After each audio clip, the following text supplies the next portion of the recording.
Hey YouTube, today me and my brother are making a YouTube video of the Dangerous Powered E1 versus Dangerous Powered G4.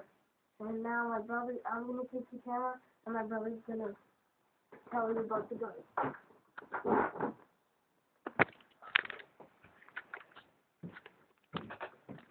Hey guys, so as you heard my brother Lucas, we're going to be talking about the G4 versus the E1. So let's start with packaging.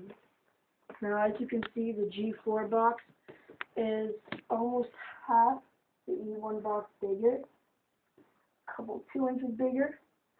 And if you open them both up, now we don't have manuals or anything because we kind of got rid of them. Now, this is obviously the G4 and this is the E1. Now, as you can see, they're almost alike. They're a little different. Now the E1, first we're going to be talking about the triggers. So let's just move these boxes out to the side for now. Now let's talk about the guns themselves. Now, as you can see, the actual G4 is a little bigger than the E1, but it's a lot lighter, like a lot lighter. The triggers right now on the E1, it's not as easy to click. You need more force in the G4 because you can see how much pressure I'm putting there than the G4 just like touching it. Now the E1 originally does not come with a clamping feed neck. We paid $40 for that alone.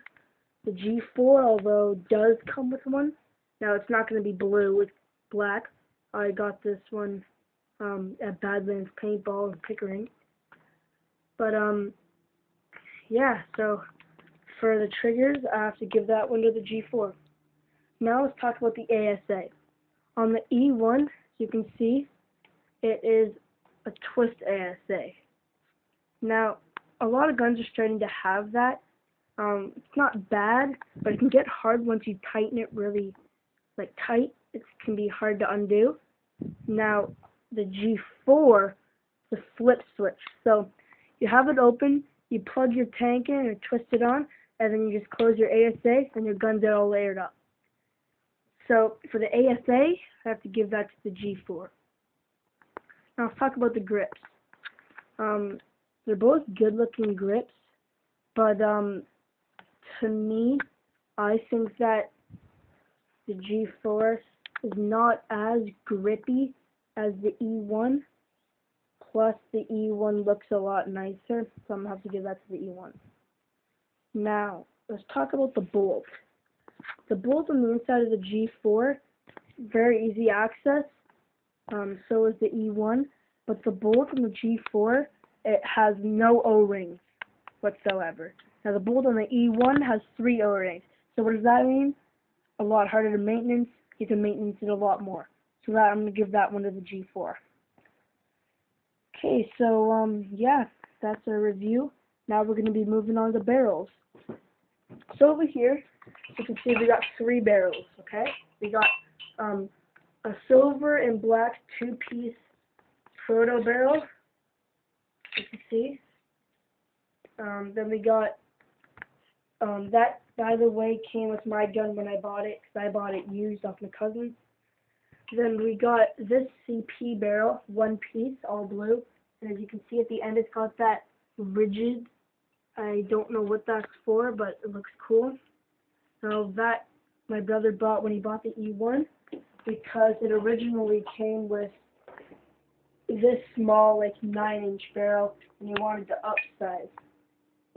So yeah, and then my G4 came originally with this 1-piece 14-inch. Now, out of these barrels, the Proto is the longest by 2 millimeters. The blue CP barrel is second longest, and then the Dangerous Powered G4 barrel is the 3rd longest. But out of these, on my gun, the G4, I put my brother's blue clamping feed neck, and I like the blue CP barrel because it looks pretty awesome. Let's twist that up. As you can see, look how nice that looks. I think it looks pretty good. Now look how easy that trigger is to pull. Very easy. Now my brother, on the other hand, he's got my black clamping feed neck on here and he uses my proto barrel, and it looks really cool because everything on this gun is all black. The trigger, the eyes are black, everything, and then you just get that one little silver piece, so that looks pretty sick. Now, by all means, don't think that just because in this review about the G4 I think it's better, that does not mean you have to buy the G4 over the E1. You can always go down to the E1 for something a little heavier and smaller because it's more tight. Then the G4 is a little bigger, but you can always upsize to something a little better around the $600 range and buy the FX Fusion, which is a lot better. Now we're going to be talking about the hopper we have, or I have. Now my brother's got just a crappy Extreme Range hopper, and then I bought just a plain invert Halo 2 hopper. It's pretty nice. Takes one 9-volt battery or 4 AA's. You just hold this button at the back and it turns on. And then the cool thing about it, as you can listen or hear, it doesn't move, but the second you start making sound, and it starts moving. So just close that up. And I love this hopper. It works really good. It looks nice too. Oh, sorry, voice crack.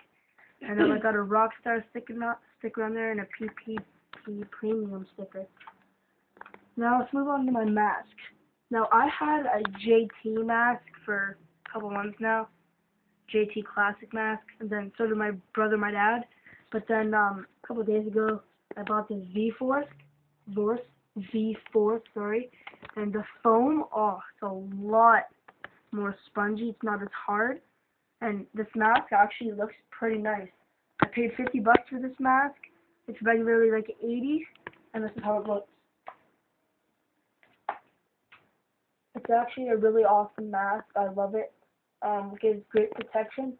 Now, what a lot of people are always afraid of is that, like, right up here, you can see my forehead is still showing. A lot of people are always worried about buying a mask because it doesn't, they show your forehead. All you gotta do is wear a cap or a bandana, or, yeah, something like that. And, it actually helps out a lot because it doesn't, like, hit your head. And it'll hit the bandana instead of your head. But because the other day I learned from experience, I wasn't wearing mine and I got shot right in my forehead. I had a whole bunch of paint in my hair and it really hurt. So thanks for watching and have a great day. Please rate, comment, subscribe. Bye.